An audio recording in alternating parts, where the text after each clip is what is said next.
Hi, it's Steve. Today we'd like to show you how to change the handle on your front load washer. It's a really easy job. Let me show you how we do it.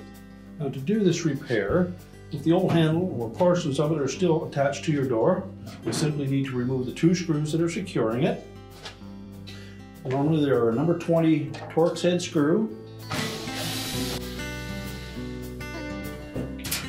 Remove both screws and just lift the handle away from the little catches on the inner door panel. Discard the old handle. Now installing the new one, you just need to make sure that those 2 hooks fit into both ends of that handle.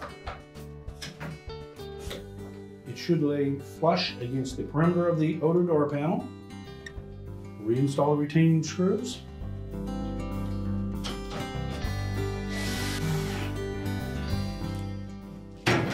Check the operation of the door.